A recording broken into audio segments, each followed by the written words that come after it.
It was dark. Like, I don't even think I looked at what it was attached to, but I didn't even think like, well, what's it matter? Like, if it falls, it falls. Like, it was so close to the ground, but it's what falls on you.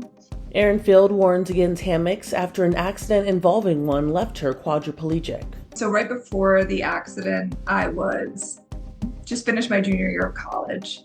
I was supposed to go abroad to England for my fall semester of senior year. In 2017, the day of the accident, she met up with a boy named Jack, who she was newly dating.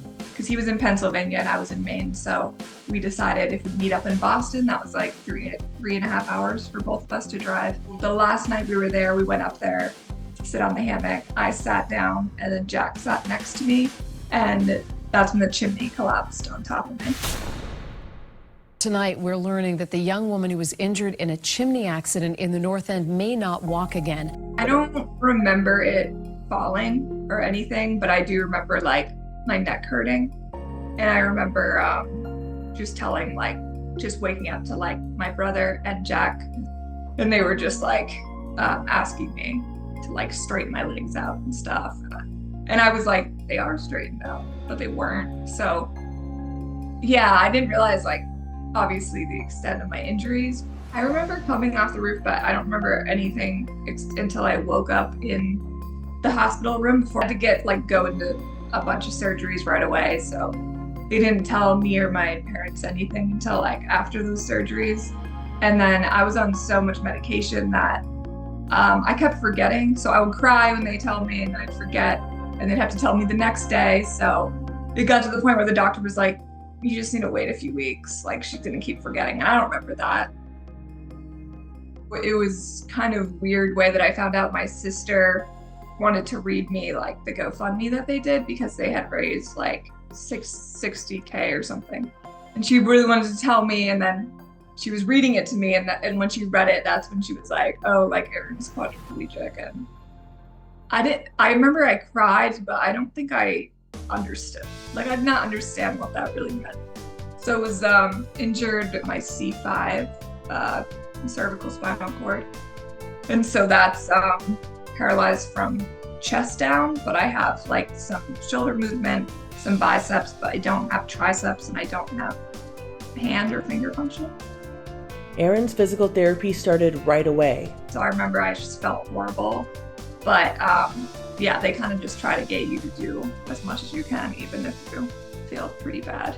I think everyone's different. I think for me, physically was harder because I was like sick, like to the point where I was so dizzy, so lightheaded, like I would just throw up. Like I was nauseous all the time. And so it's just like that, like I couldn't even like try to focus on it because I felt so sick. But then on top of that, like I couldn't see any friends or anyone because they all went back to school. So it was just like very kind of depressing. But I did go to therapy a lot, which helped like keep me busy. She says she was never really sad about her injury. I think I've always been like pretty positive. I don't think I've ever like gotten like depressed for like days. But like I definitely have had like some bad days, but I feel like the next day like I'm fine. Like sometimes I just need like one bad day, like especially if I'm sick or just not feeling good. Like that's kind of when I'll be like spiral and be like, all these things are so bad. But like I've like accepted my injury. Jack stayed by Erin's side the entire time she healed. I think that like we were kind of like right on the verge of like telling each other we loved each other. Like we probably would have told each other that night. He wanted to stay in the hospital with me, but they only let one person stay, and my mom's like, I'm staying. So he like slept in the waiting room, and we ended up having his mom come down a couple days later because my mom was like, he needs someone. Like he had never met my mom. He had met my brother like once. So it's like my whole family's there and he just doesn't know anyone. From what he says is he right away just was like, he knew he wanted to like stay.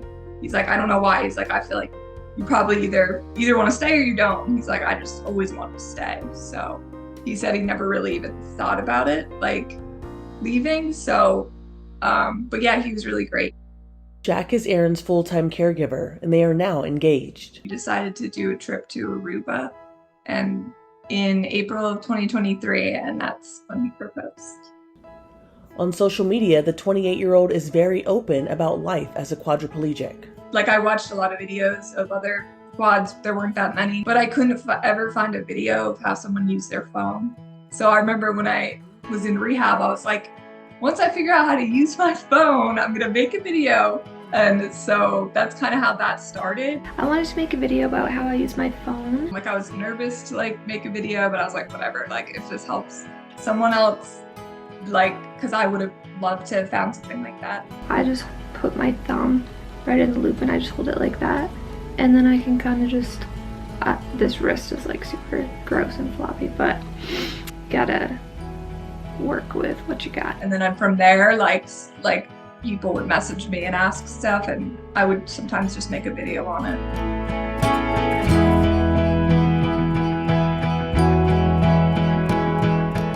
Her followers love learning about her disability and following her love story. The one about me and my injury, like it went a little viral. It had like 300K. And then I posted one of Jack and it got like 15 million.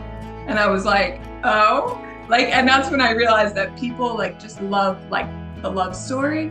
And so I should make more content with Jack because people want to see Jack. She also uses social media to stress how unsafe hammocks can be. Seeing how many people have been injured on hammocks and how many people die, I'm just gonna come on here and say, don't ever hang a hammock on any type of chimney, brick pillar. It will collapse on top of you.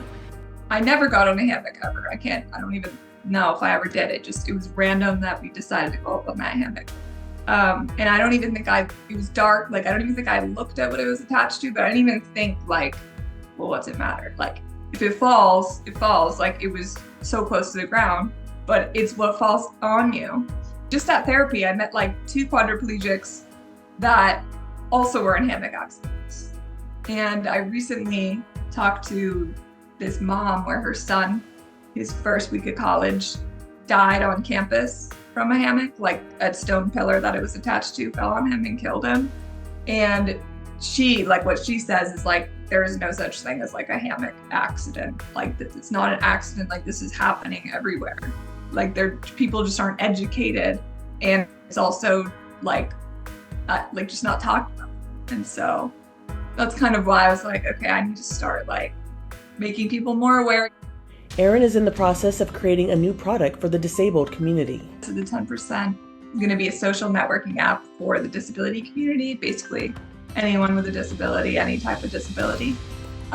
Because my brother and I when I was in rehab and he was there, like, we reached out to so many people, like influencers, other people that are injured, and we couldn't get any responses. Like, it was crazy.